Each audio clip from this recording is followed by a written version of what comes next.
Te gusto, me gusta, te tengo prendida. Yo tengo mis compas, tú traes tus amigas. Tú traes tus amigas. Tú traes tus amigas. Tú traes tus amigas. Tú traes tus amigas. Te gusto, me gusta. Hey, what's going on, everybody? Welcome back to my channel, Traders Podcast. I'm your host, Leo, and that right there, that's my cousin, Chino Mac. Tus Amigas that's what the music video is called. You guys should go check him out. CHINOMACK. Tus Amigas. It's a fucking banger. Hey, shout out to my primo, man. Keep doing your thing, homie. So hey, welcome back to my channel. It's been a minute since I uploaded. Dealing with some personal things in my life that needed taken care of, that needed my focus and my attention. But here we are, man. Now we're back, and thank you guys for coming back to my channel. Those of you that have came back and checked out my content, and to those that are new, welcome, and thank you guys for at least giving me a chance, So I'm going to start off where I left off, man, but a quick recap for those of you that don't know or that are barely new to my channel. This is at this moment in time in my story, I'm sitting in Walla Walla at the Washington State Penitentiary for another assault that I committed on a rival. During this time we were in a gang war during these years of my life while I was in prison at this time. We were at odds, with another group, and it was going from prison to prison, from institution to institution, and I was right in the middle of it. I was right in the thick of it. I got 2 assaults in Monroe. I got 2 assaults in Column Bay, and I got an assault on a correctional officer also. So I already had done all that. I had just got getting off an 18-month program. 18-month program is, I sat in the hole for 18 months in solitary confinement, for the assaults that I committed previously that I just spoke on. So right now I'm in Walla Walla, man, and I was going through my hearings, you know what I'm saying? I committed this assault. So I'm in Walla Walla. I was only there maybe for 5-6 hours tops, and then I caught another assault because at this time in my mindset was I need to get as many of these dudes as I can, earn my stripes. You know what I'm saying? Get up there, get in a high position to where I could just relax for the rest of my time. But me not being a gang me not being a gang member, like an official gang member from a certain gang. Later on in my story, in the next episode or two, I'm gonna let you guys know how I did end up reaching the tops. You know what I'm saying? I did reach the highest level that I could within the people that I aligned myself with, and a lot of people had a problem with it, man. A lot of people were like, hey man, he's not even from where we're from, so how can he be telling us what to do, type of thing, so. But I'll get into that later on in the next episode. So at this time I'm sitting in Walla Walla, and I'm thinking, man, I'm going to get another program, right? Because I committed another assault. But the administration was like, nah, we're not. My last infraction, right? That means like the last time I committed an assault or got into a fight was a year and a half ago. By this time, it was almost 2 years. So they were like, just kick them back out to the main line.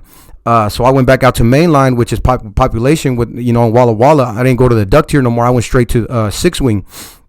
And I was in 6 wing with a couple, and in 6 wing, man, in Walla Walla, you gotta think about it. It's not like a normal cell. You have a cell that's for 4 people. It's not for 2 people.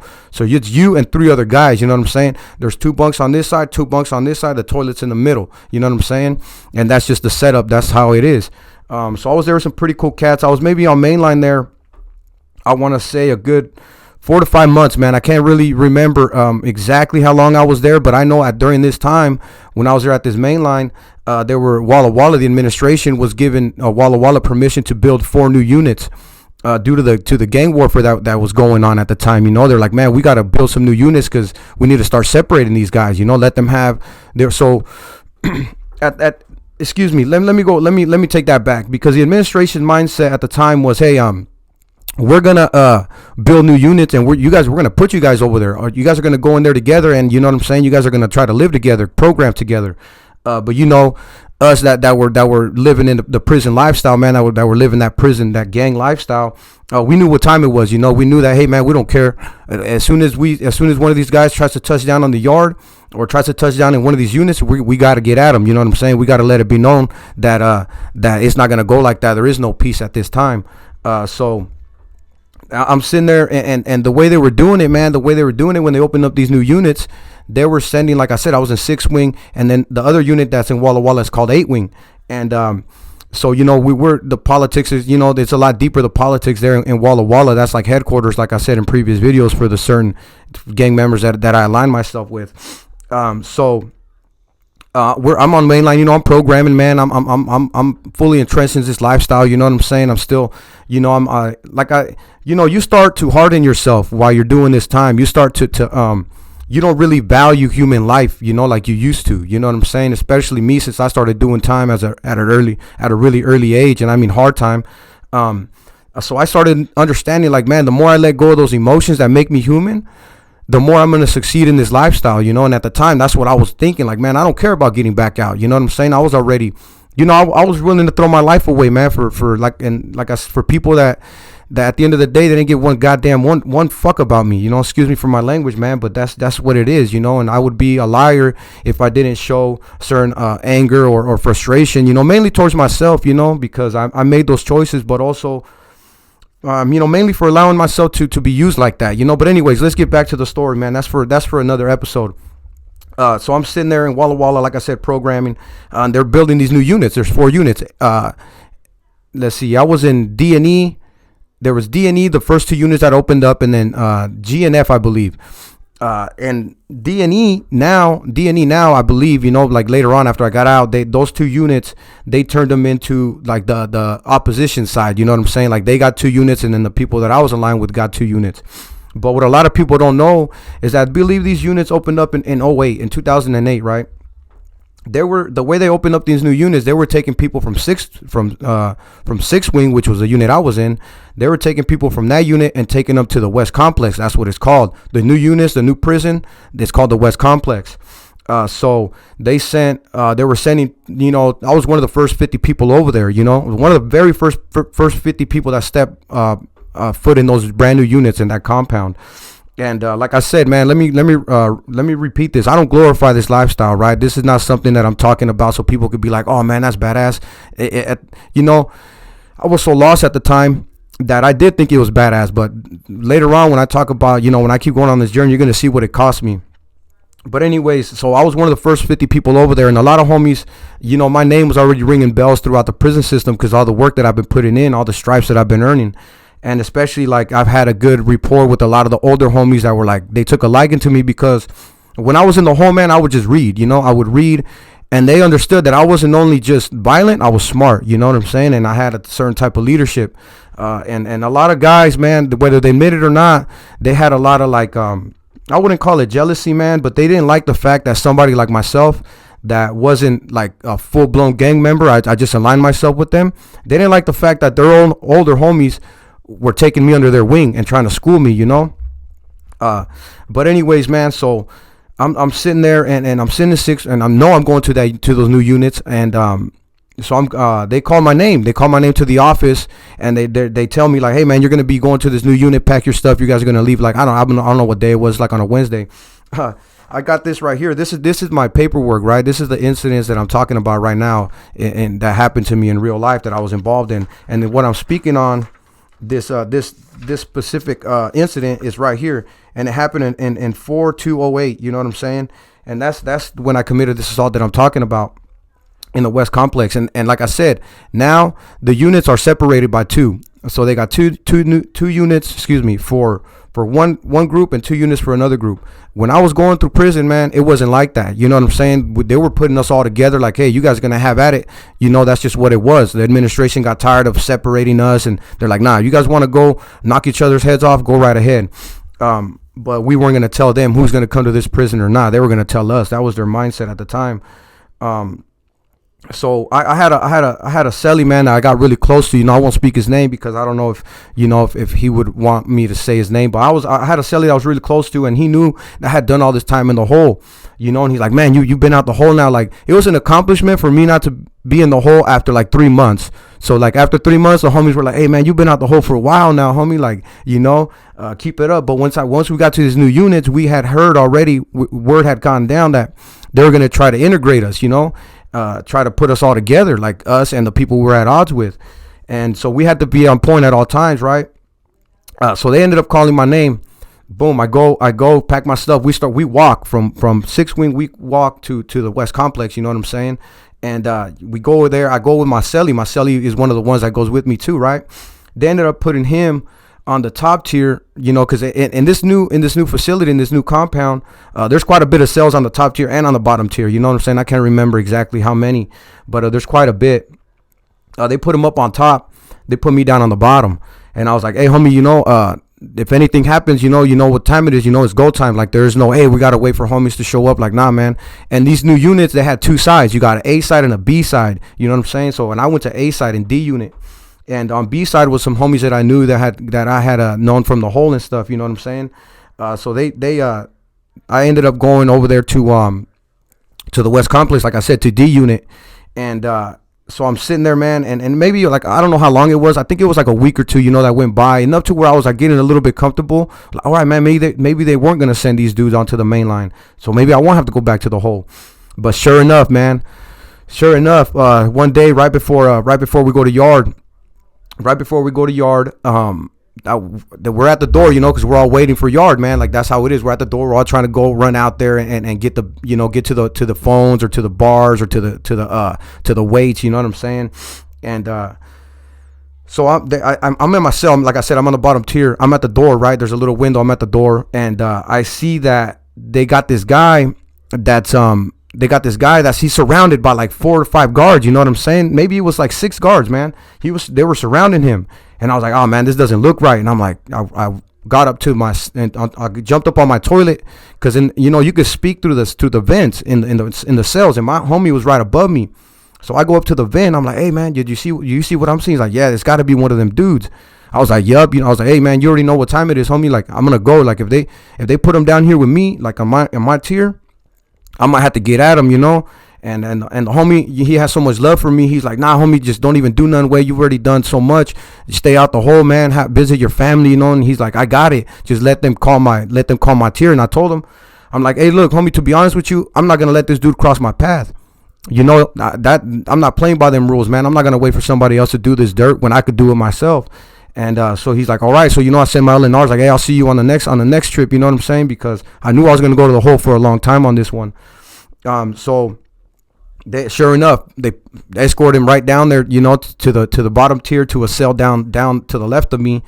And they ended up calling yard 10 minutes later, and all the guards are right there in the middle. Like, there's this, you got to go through the metal detector first, right? And then you go to this little area called the Sally Port. We all have to go in there, and then they open the door to go out to the yard, to the corridor.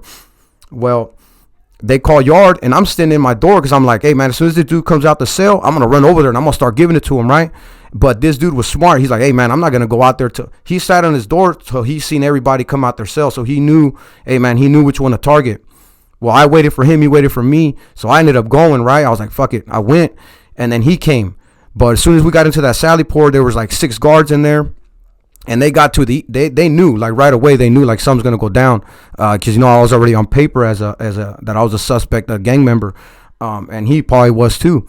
Well, he got to one side of me, you know what I'm saying, and I looked at him and I said, man, where are you from? And he said, you know, he's like, you already know. And he's like, and I was like, hey man, what's up? So what time is it? And he's like, man, as soon as they open the doors, or where do you want to do it? As soon as he said where do you want to do it, I just cracked him, you know what I'm saying? But when I cracked him, I mean, shit, man, he retaliated quick, man. And I'm telling you, he got me a little bit better. You know what I'm saying? He caught me in my chin. You know what I'm saying? So we started getting him up. But, man, it's quick. Like I said, man, it's quick. We got him up. And I look over at the other side of the unit, right? Because, like I said, there's 2 sides. And there's some of my homies, you know, that were waiting to go to yard. And they're just looking at me, man, smiling. And, you know, like they were proud of me, right? And I'm on the ground getting tackled by these COs, by these guards. And man, and yeah, I'm just throwing my head up like, yup, you already know, Simone. But deep down inside, man, I was like, fuck, man, I can't find my way out of this. You know what I'm saying? Like, that's, I think, where the depression comes from, man. Like, not depression like I'm depressed now, but I feel like during those times, I turned that into anger, man. I started getting mad at everybody, right? And I started getting mad, man, because I started thinking to myself, right, being in the hole all those years, I started realizing, like, man, I started thinking to myself, were those guys looking at me while I was down there on the ground, right, on my stomach, looking up, you know, knowing I'm going back to the hole, knowing I'm not going to be able to see my family? Were they looking at me smiling like, yeah, like, good job? Were they proud of me? Or were they looking at me like, hey man, good thing that it was him and not us? You know what I'm saying? When the whole war was, you know, predicated off of 2 gangs, off of two, not gangs, certain gangs, but 2 opposite sides, you know what I'm saying? And I'm not even like I'm not an official member. These are just people that I align myself with. Granted, I have a lot of love towards a lot of dudes that I did time with and stuff like that, of that nature, But I'm looking at it now, man. I started planting little seeds in my head, like, man, are these dudes just looking at me, and they're like, hey, they're happy that I'm the one that's just so naive and so dumb, right? Because that's what it is. You're being dumb. You're just like, hey, man, fuck it. I'll go do it. I'll go do this mission, or I'll go do this and that.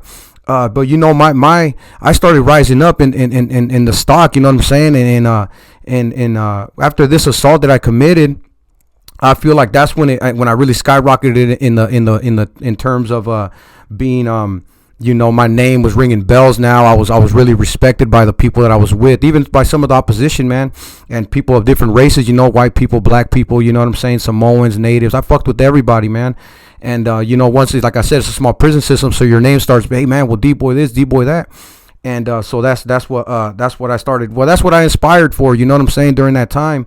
But that's what I was saying. I started getting mad because I started doing all that time in the hole. I was like, man, what am I really doing, man? But I was so lost, right? I was so caught up in this gang lifestyle that it didn't matter to me. All I knew was that I was angry. That I had no other form of expressing my anger other than hurting people, and I was angry at the decisions that I had made, the fact that I started believing now, after all these years, I'm thinking to myself, like, man, what am I really doing, man? You know what I'm saying? And that's all doing all that time in the hole. But like I said, man, I have maybe like 2 to 3 more episodes where my journey through prison comes to an end, right? But like, I'm going to start bringing on guests onto my podcast. I don't know if I already said this. I'm sorry if I repeat myself. I'm going to bring on my first guest is going to be Ray, my crimey, the one that he did 13 years. You know what I'm saying? Shout out to the homie. I'm going to bring on my cousin, talk about his music. I got a lot of other people, man, that are doing things with their lives, man, outstanding things, you know what I'm saying, that I would like to bring onto my platform, and maybe it would resonate with some of my viewers, man. But so I got that lined up, you know what I'm saying, and I thank you guys for sticking with me and getting this message across, to the youth, to young men, to young women. That maybe they could be like, hey, because let me tell you this, man, my story is similar to a lot of people's, man, that finally got fed up with living a certain lifestyle, and they decide to change their lives around, man. And once you do that, a lot of people is going to shun you, you know what I'm saying? And it feels lonely. It feels you feel sometimes like man, am I a coward? You know what I'm saying? Like I've talked about in my other videos, and it's coming up when I'm speaking on this. Because when I decided to finally walk away, when I had enough of committing all these assaults, of all the violence, because there's even some people that were my opposition that I did time with in the hole, that I would have good conversations with, man. We were respectful, and I'm like, why am I fighting these guys, man? They look just like me, they talk just like me, they act just like me. So why am I fighting them? But that's for another episode, man. Where I'm gonna get more into detail about that. But like I said, man, I'm gonna leave off this episode with that. And like this right here, these things right here are the reports that the correctional officers made on me, and the administration from headquarters made on me. And after this assault, this is what it reads. It says they want to retain me administrative segregation. That's the whole. Pending status of the further review about giving me a program or not. And it says here, this inmate initiated a gang-related altercation. In the last 2 years, this inmate has 5 gang-related altercations. This will likely be an IMS referral. IMS, meaning that I'm more than likely going to be in the hole for a long stretch of time. But like I said, man, these things that I speak on are purely for the youth to understand that there's always an end to this game, especially that prison gang lifestyle. Like I said, I respect it, man, just because I lived it, and I know that people have given their lives for it. You know what I'm saying? I would never be disrespectful, but I hope that nobody finds my channel and thinks that I glorify the things I had done in any type of way or form. And anybody ever wants to, get in my comments, ask me any questions, I'll be more than truthful of anything, you know what I'm saying? Just so people know out there, because I know with the prison genre, some like the YouTube prison genre, there's certain people that have been called dropouts. They debrief, they go to protective custody. Me, myself, although I walked away, and this is the story that I'm gonna get into probably in the next episode, although I walked away, I didn't walk away and go seek protection. I didn't walk away. I went right back into the ring of fire, so to speak, and I decided, like, what comes to me is gonna come to me, because I'm not gonna cower down from nobody. and I was a gangster when I was doing my gangster shit, and I'm gonna be a gangster then when I decided to walk away. And you know, like I said, people that see my videos, through the grace of God, you know, there was somebody that was a shot caller at that time that gave me the opportunity to do my last 30 days in peace and go home. And I'll speak on that on the next episode probably. But yeah, man, it wasn't easy, and it's never gonna be easy. You know what I'm saying? And especially for somebody of me, like me, that I lived a violent life in there. As far as, you know, I had a lot of people that I assaulted, you know, and hopefully that they've matured and grown from that. And if they haven't, man, then what can I do, you know? But that's neither here nor there. Those are going to be the consequences of my actions, and I will accept them, you know. All I do now is I try to be the best father I can be. I'm a hard worker, you know what I'm saying? I'm trying to make something in life, man. But this is where I'm going to leave this episode here, and I thank you guys for sticking with me this long. Thank you for the new viewers that come and check out my content, and until next time, man, I'm out.